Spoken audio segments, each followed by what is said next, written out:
It's and LeBron James, kind enough to join us here on Inside the NBA.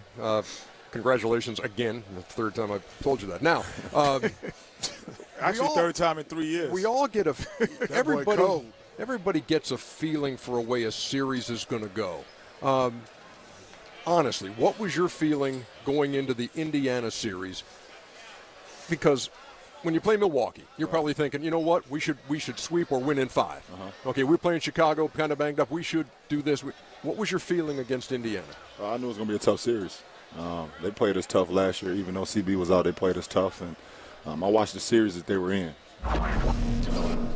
But the problems they create is they're huge. You know, Hibbert is bigger than everybody on the floor. You know, David West, and also they have athletic wings, Lance Stevenson and Paul George. So that's what we have. So they was able to combat that with having Lance Stevenson and Paul George. So we knew they was going to create a problem. We just had to figure out, how to win.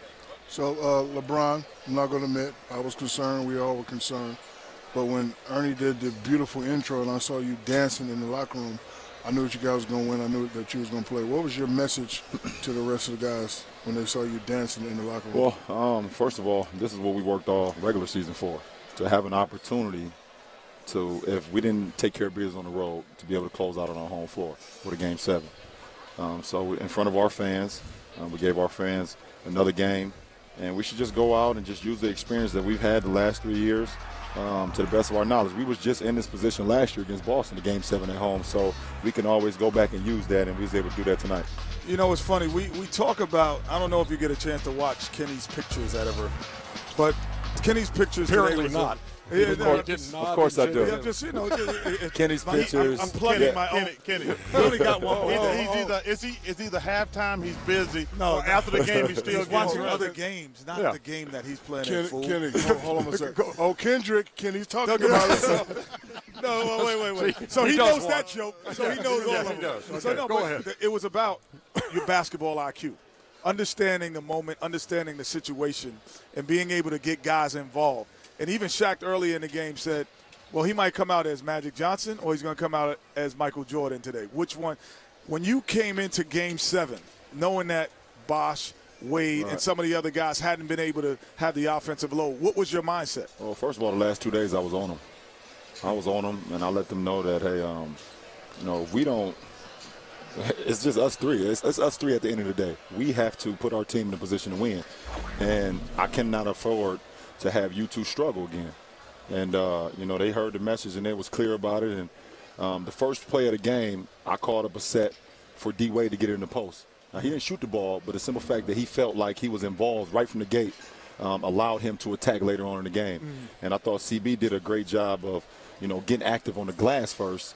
That made him active, and then he started hitting a couple shots. So, I let them know I needed him. Right, because my thing was I thought 15 shots was going to be his number for D-Wade. I said it because I just felt that you guys weren't versatile enough or diverse enough if he didn't take 15 or more shots. And he got up 16 tonight, so there it was. You know, the one thing we've said about your team all year is what's going to happen when you play against a bigger team. Right.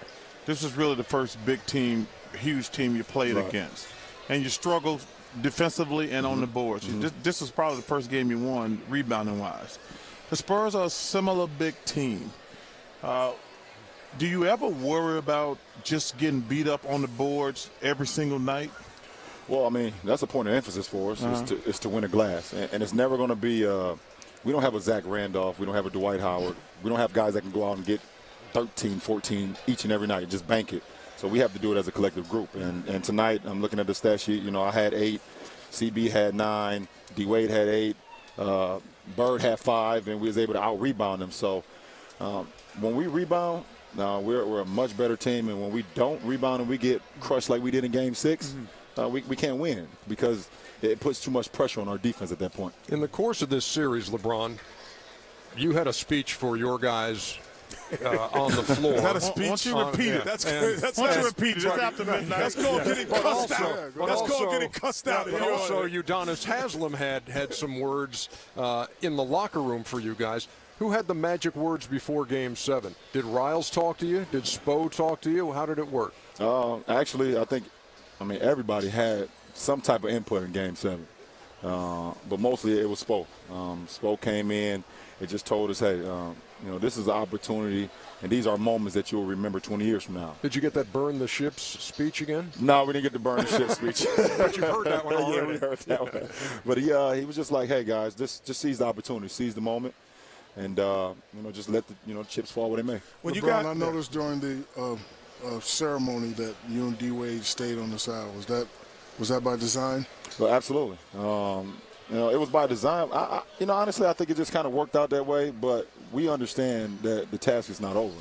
We understand that, yes, we did take care of business in the Eastern Conference, but the task is not over. We're playing for a bigger thing than the silver trophy that we got tonight. We want the gold. We want the gold. One of the things we were talking about, we were starting to think about the next series. Right. 2 years ago, you single-handedly almost won that series. I mean, y'all won, but you took Derrick Rose out the series. Right.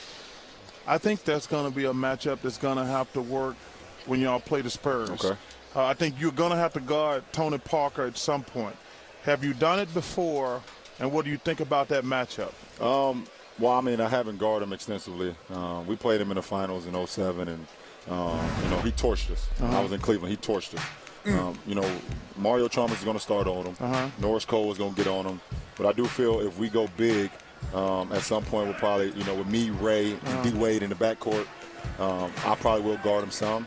And just try to use my length, my strength. Tony Parker's playing unbelievable. Because you didn't really guard Derrick Rose until the game was on the line. Right.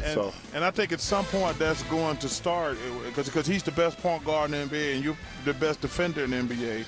That's going to be a great matchup. It will be. I might be watching from the Hummers, but it's going to be a great matchup. I think they get ABC there. They do? Game one, 9 o'clock. I might poke my eye for one of them little umbrella dudes. You ain't gonna have to do that. I'm gonna poke it out for you. Once you got, there's gonna be some furniture moving around here. If you come across Hold me this back, table, LeBron. don't hold it too late.